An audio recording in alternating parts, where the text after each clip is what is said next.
Hello दोस्तों, welcome back my YouTube channel में बंटी रवानी B R classes में सभी का बहुत बहुत स्वागत है।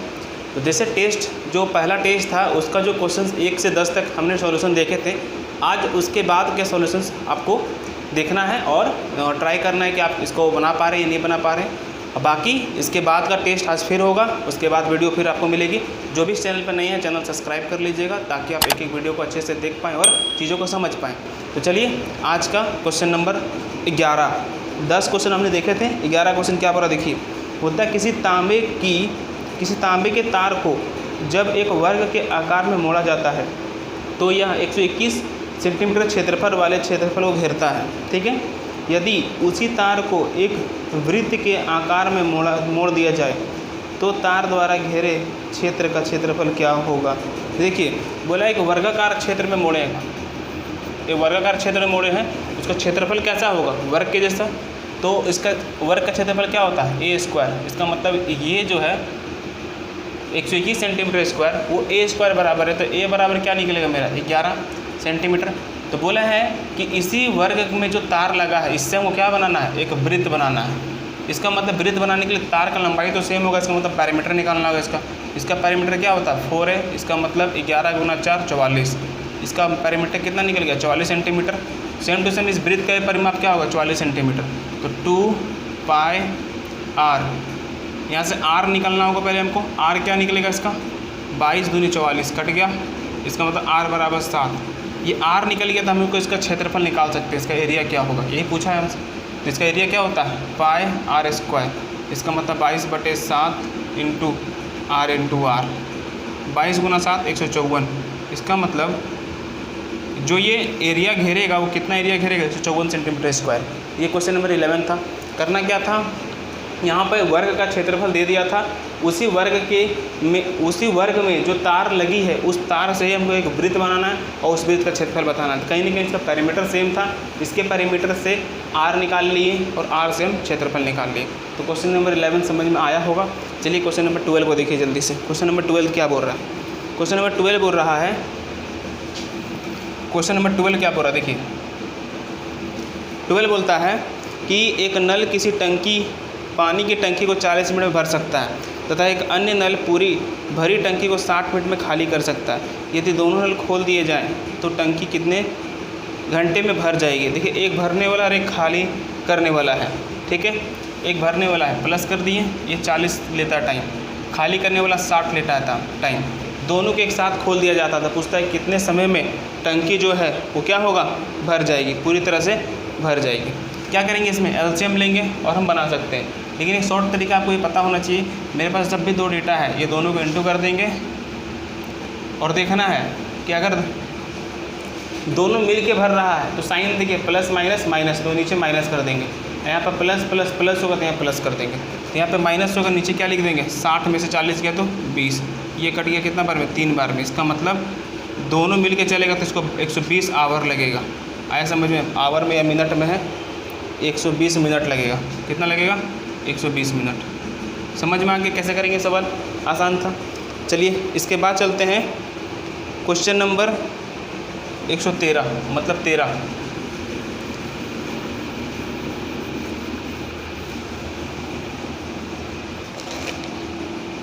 देखिए क्वेश्चन नंबर 13 क्या बोल रहा समझिएगा।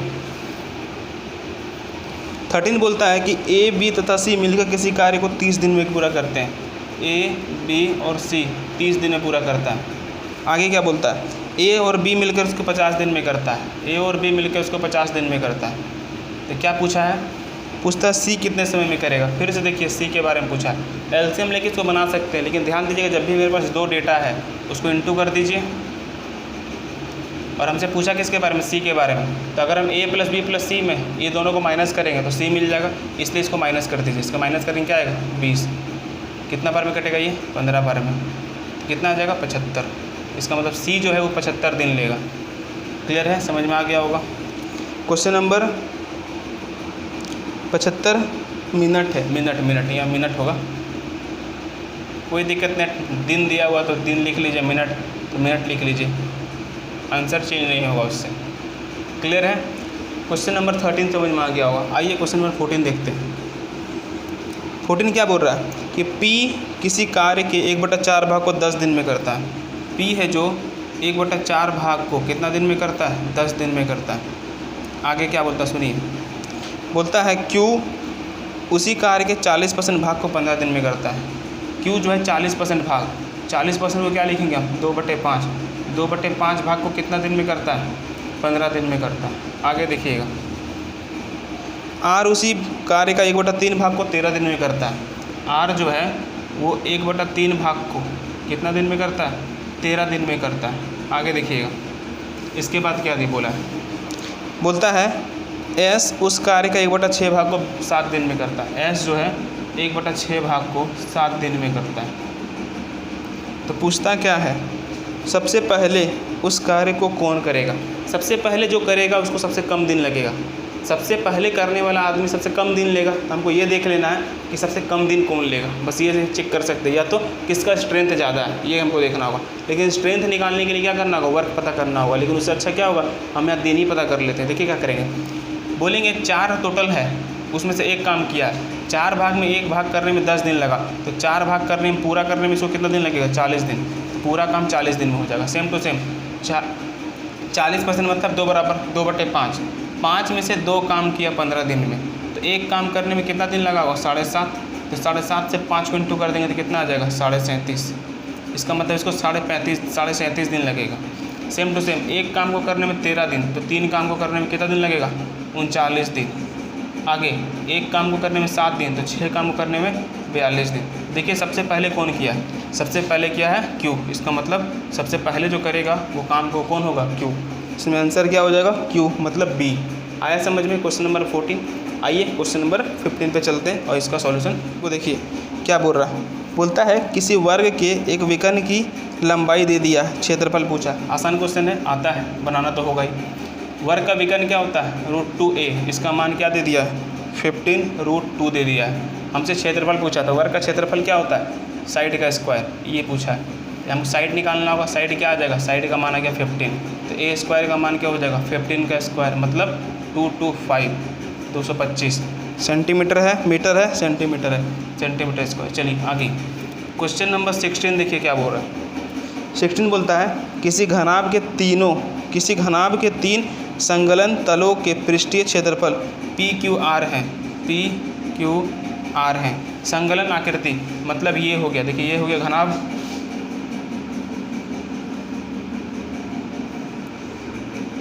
ये हो गया इसका घनाभ। चलिए इसमें 3 फेस के बारे में बोल रहा है, 3 फेस के बारे में।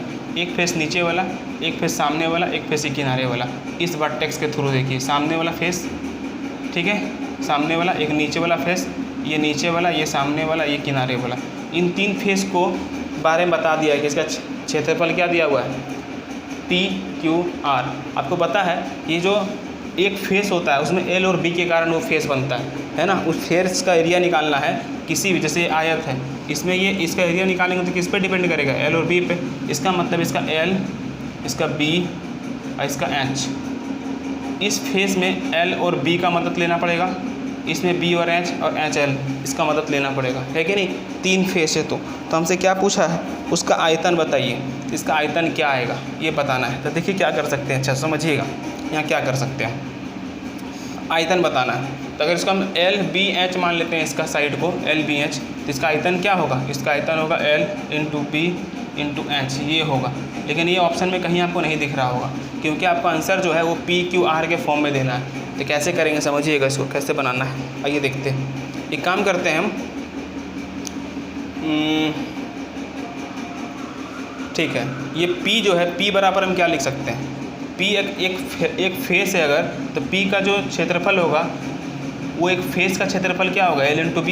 तो P बराबर हम लिख सकते हैं L × B। Same to same Q भी एक फेस का क्या? फलक का क्षेत्रफल है। इसका मतलब यहाँ पे क्या आएगा? मान लेते ये वाला Q है, तो B और H,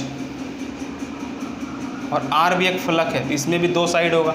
2 साइड क्या कौन होगा? H और L। इस हिसाब से ये बना होगा, इसी प्रकार से ये क्षेत्रफल बना होगा। मतलब P बराबर L और B है, Q बराबर BH है और R बराबर H और L है। तो समझिएगा हमसे पूछा है कि आयतन बताइए, तो L × B × H। आयतन क्या होता है इसका? आयतन होता है L × B × H। देखिएगा इस चीज़ को हम क्या लिख सकते हैं, इसको क्या रूट के अंदर में हम ऐसे लिख सकते हैं L² B² और H² ऐसे लिख सकते हैं, बिल्कुल, क्योंकि ये स्क्वायर में है, स्क्वायर से ये रूट हट जाएगा, फिर से L × B × H आ जाएगा। ठीक है, अब सोचिएगा इस चीज़ को और कैसे लिख सकते हैं। क्या इस चीज़ को हम ऐसे लिख सकते हैं, देखिए तो L × B B × H और HL ऐसे लिख सकते हैं, लिख सकते हैं। कैसे, 2 बार L है तो देखिए इंटू करेंगे L² आ जाएगा, L² आ जाएगा, B² आ जाएगा, H² आ जाएगा। मतलब इसको इस तरह से लिख सकते हैं। जब इसको इस तरह से लिख सकते हैं तो ये किसके बराबर है, LB किसके बराबर है, P के बराबर, यहाँ लिख दिए P। BH किसके बराबर है, Q के बराबर, लिख दिए Q। और HL किसके बराबर है, R के बराबर, R, लगा देंगे रूट। इसका मतलब हमसे जो आयतन पूछा था वो किस फॉर्म में पूछा था, PQR के फॉर्म में। इसका मतलब जो ये जो घनाभ होगा उसका आयतन क्या होगा, ये होगा। आया समझ में। ऑप्शंस के थ्रू में ऐसे दिया हुआ था PQR में, तो ऐसे चेंज कर सकते थे इसको। क्लियर है। चलिए क्वेश्चन नंबर 17 में चलते हैं, देख लीजिएगा एक बार और क्लियर हो जाएगा ये, है ना। देखिए 17 क्या बोल रहा, समझिए। 17 है कि अनुक्रम सीरीज पूछा, ये आसान क्वेश्चन है। 8, 12, 9, 13, 10 और 14 पूछता है आगे क्या होगा। देखिए पूछ रहा है कि आगे कौन सा नंबर आने वाला है। ये एक सीरीज़ है, अच्छा से देखेंगे, यहाँ से बढ़ रहा घट रहा, बढ़ रहा घट रहा, बढ़ रहा घट रहा, है कि नहीं। देखिएगा यहाँ से 4 बढ़ा 3 घटा, 4 बढ़ा 3 घटा, 4 बढ़ा 3 घटेगा, 3 घटेगा, इसका मतलब कितना आ जाएगा यहाँ पे 11। क्या हो जाएगा 11। या तो ऐसे देख सकते हैं, या तो देखिए अल्टरनेट, देखिए ये बढ़ रहा है अल्टरनेट, ये देखिए ये बढ़ रहा है अल्टरनेट, तो ये देखिए बढ़ेगा अल्टरनेट। तो 8 के बाद 9, 9 के बाद 10, 10 के बाद 11, ये देख सकते हैं आप। आए समझ में। सीरीज़ का क्वेश्चन था, इसको ऐसे बना सकते थे। आगे देखिएगा क्वेश्चन नंबर 18 क्या बोल रहा है। 18 बोलता है कि एक त्रिभुज ABC में AB जो है वो 3 है। एक त्रिभुज है ABC, ये है ABC, ABC, AB कितना है 3 सेंटीमीटर। आगे देखिएगा बोलता है AC 4 है, AC कितना है 4 सेंटीमीटर। और बोलता है कौन एंगल A का समद्विभाजक AD भुजा BC को बिंदु D पर मिलता है। मतलब AC का समद्विभाजक, मतलब AC को 2 बराबर भाग में बांट रहा है, मतलब एंगल A को 2 बराबर भाग में बांटेगा, ऐसे बांट देगा। यहाँ पे D बोला जा रहा है। पूछता क्या है, BD और DC, ये दोनों का रेशियो पूछ रहा है, BD और DC का रेशियो। ध्यान दीजिएगा, कभी भी एंगल देखिए बाइसेक्ट हो रहा है ना, तो इसमें जो बेस है वो बेस किस रेशियो में, अगर एंगल बाइसेक्ट हो रहा है तो ये बेस जो है, बेस मतलब एक लाइन जो है सामने वाले एंगल को अगर बांट रही है तो सामने वाला साइड किस रेशियो में बटेगा, सामने वाला साइड जो है, जो साइड जो दिया हुआ है इसका उस रेशियो में बटेगा। मतलब समझिएगा, बेस जो है किस रेशियो में बढ़ता है, जिस रेशियो में इसका साइड होता है। बेस किस रेशियो में बढ़ता है, जिस रेशियो में इसका साइड होता है। इसका मतलब BD जो है वो 3 होगा और इसका जो DC होगा वो 4 होगा। ध्यान दीजिएगा, ऐसा क्वेश्चन जब भी आएगा, जैसे यहाँ पे देखिए ये एक ट्राइंगल है, एक सामने से एक एंगल को क्या कर सकते हैं हम, वर्टेक्स करते हैं सामने वाला लाइन पे। इस एंगल को काटने पे सामने वाला साइड किस रेशियो पे कटेगा, ये पूछ रहा है। आया समझ में।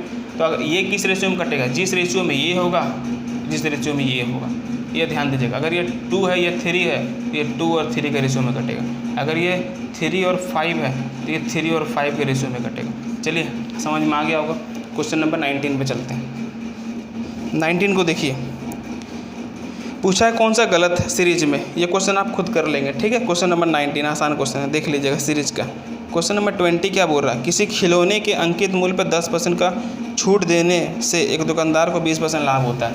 मतलब क्या बोला है, डिस्काउंट दिए हम कितना परसेंट का, 10% का, प्रॉफिट हो रहा है हमको कितना 20%, ये पूछ रहा है। डिस्काउंट दिए 10% तो प्रॉफिट हो रहा है 20%। बोलता है अगर डिस्काउंट को 20% कर दिया जाए, डिस्काउंट अगर 20% कर देंगे तो पूछता है कि प्रॉफिट क्या होगा हमको। क्या पूछा है, प्रॉफिट लाभ प्रतिशत क्या, ये पूछ रहा है। क्लियर है। देखिएगा कैसे करेंगे सवाल को।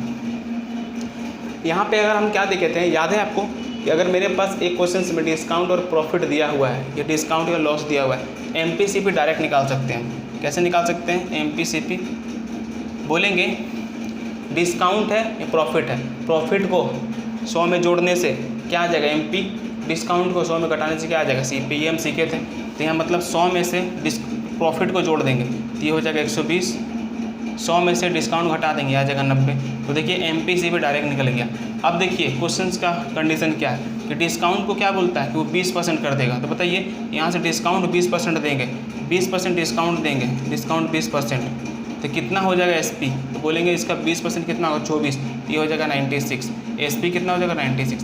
प्रॉफिट लॉस देखने के लिए CP और SP के बीच का रिलेशन देखते हैं। तो यहाँ पे प्रॉफिट कितना का हो रहा है 6 का, कितना में 90 में, और परसेंट के लिए 100, कितना हो जाएगा 1/15, और 100/15 कितना होता है, काट लेते हैं 3 20, इसका मतलब 6/2/3।